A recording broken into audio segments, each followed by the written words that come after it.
کہ ایک عیسائیوں کا قافلہ جا رہا تھا، تقریباً 300 بندے تھے۔ وہ مدینہ طیبہ کے قریب آ کر رک گئے، پڑاؤ ڈالا انہوں نے،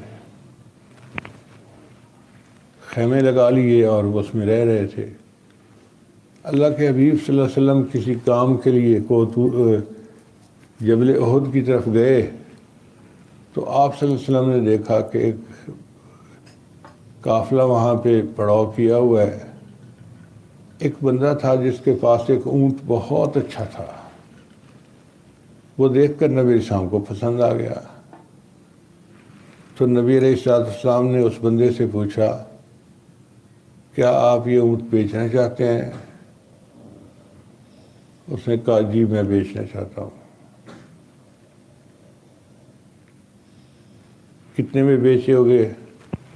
اس نے قیمت بتا دی۔ مثال دے رہا ہوں سمجھانے کے لیے کہ 3000 ریال۔ تو نبی علیہ السلام نے فرمایا بہت اچھا، میرا آپ کا سودا ہو گیا۔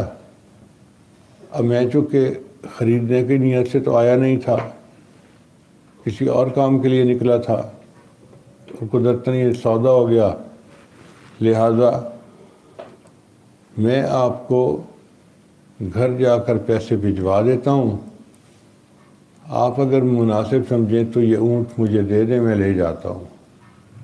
اس نے اعتماد کیا اور اس نے اونٹ دے دیا۔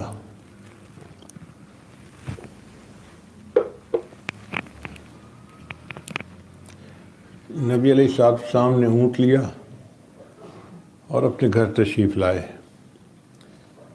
تھوڑی دیر کے بعد جو قافلے کا امیر تھا ان کا، عیسائیوں کا، وہ آ گیا۔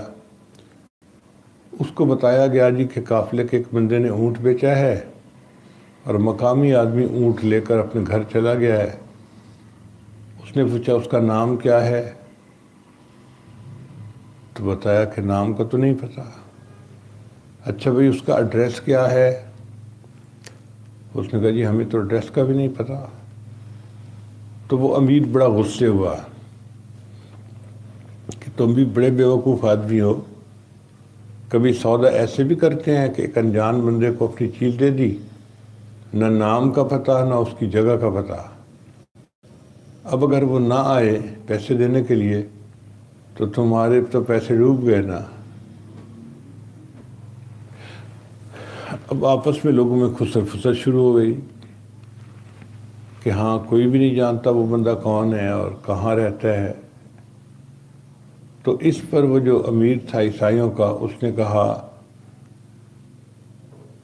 کہ مجھے تو کوئی بندہ دو جو گارنٹی کرے کہ وہ بندہ جلدی پیمنٹ بھجوا دے گا، میں تب چپ کروں گا ورنہ میں شور مچاتا رہوں گا۔ چنانچہ جب لوگوں میں اونچی آواز سے باتیں ہونے لگیں تو خیموں کے اندر جو عورتیں تھیں ان تک بھی آوازیں پہنچیں۔ اس امیر کی بیوی قریب والے خیمے کے اندر موجود تھی، اس نے بھی شور سنا تو اس نے پتہ کیا کہ کیوں لوگ اونچا بول رہے ہیں، کیا شور ہے، کوئی جھگڑا ہو رہا ہے یا کیا مسئلہ ہے۔ اس کو بتایا گیا کہ اس طرح ایک بندہ اونٹ لے کر چلا گیا سودا طے کر کے، نہ اس کے نام کا پتہ نہ اس کے ہمیں گھر کا پتہ۔ اب اگر وہ نہ آیا تو پیسے تو ڈوب جائیں گے۔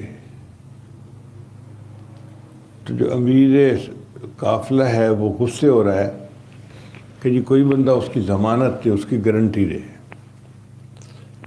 گارنٹی دینے کے لیے کوئی تیار نہیں تھا۔ جب یہ آوازیں اور بڑھیں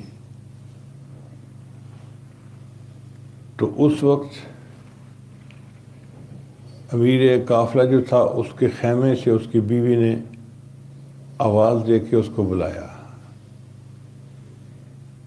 تو یہ اپنے خیمے کے قریب آیا اور اپنی بیوی سے پوچھا کہ کیا مسئلہ ہے، تم کیوں مجھے بلا رہی ہو؟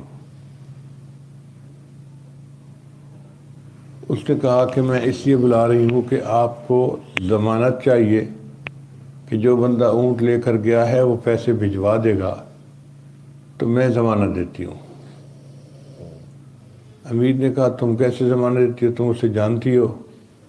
اس نے کہا میں جانتی تو نہیں ہوں، جب یہ سودا ہو رہا تھا نا تو میں نے خیمے کے سوراخ میں سے باہر جھانک کے دیکھا تھا، تو میں نے اس بندے کا چہرہ دیکھا، وہ چہرہ اتنا خوبصورت تھا اور اتنا اس کے اوپر نیکی کے آثار تھے اور معصومیت تھی کہ میرا دل گواہی دیتا ہے وہ چہرہ کسی جھوٹے بندے کا چہرہ نہیں ہو سکتا۔ اب جب اس عورت نے ضمانت دے دی تو ہنگامہ تو ختم ہو گیا۔ ابھی تھوڑی دیر گزری تھی کہ دو صحابہ وہاں گئے اور ان میں سے ایک کے پاس تھال تھا اور اس میں کھجوریں تھیں۔ اس نے کھجوریں امیر لشکر کو پیش کر دی۔ امیر قافلہ نے پوچھا کہ بھئی یہ کھجوریں کیا ہیں؟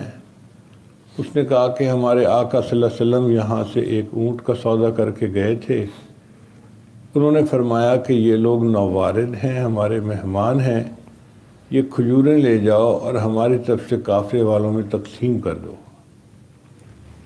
اب وہ بندہ بڑا حیران کہ اچھا، جو بندہ اونٹ لے کر گیا وہ اتنا اچھے اخلاق والا تھا کہ اس نے ہماری مسافری کا خیال کرتے ہوئے ہمیں کھجوریں بھیجی ہیں کھانے کے لیے۔ چنانچہ اس نے کھجوریں اپنے قافلے کے لوگوں میں تقسیم کروا دی۔ پھر جو دوسرے صاحب بھی تھے انہوں نے جیب سے 3000 ریال نکالے اور کہا کہ میرے آقا صلی اللہ علیہ وسلم نے مجھے بھیجا ہے، انہوں نے جو اونٹ پسند کیا تھا اس کی قیمت اتنی طے ہوئی تھی، لہٰذا جو اونٹ کا مالک ہے وہ قیمت لے لے، میں دینے کے لیے آیا ہوں۔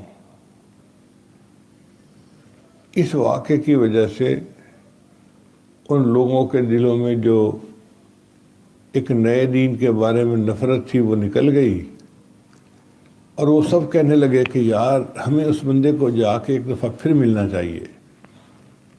چنانچہ امیر قافلہ نے فیصلہ دیا، اس قافلے کے 300 بندے مدینہ طیبہ شہر کے اندر داخل ہوئے، نبی علیہ السلام سے آ کر ملے، سب نے کلمہ پڑھا اور سب مسلمان ہو گئے۔ ایک عیسائی عورت کی گواہی پر 300 بندے جو ہیں وہ ایمان حاصل کر لیتے ہیں۔ یہ نبی علیہ السلام کے اخلاق کے حمیدہ تھے۔ آپ صلی اللہ علیہ وسلم ایسے معاملہ فرماتے تھے کہ بندے کا دل مو لیا کرتے تھے۔ اللہ ہمیں بھی ایسی اچھی اخلاق عطا فرما دے۔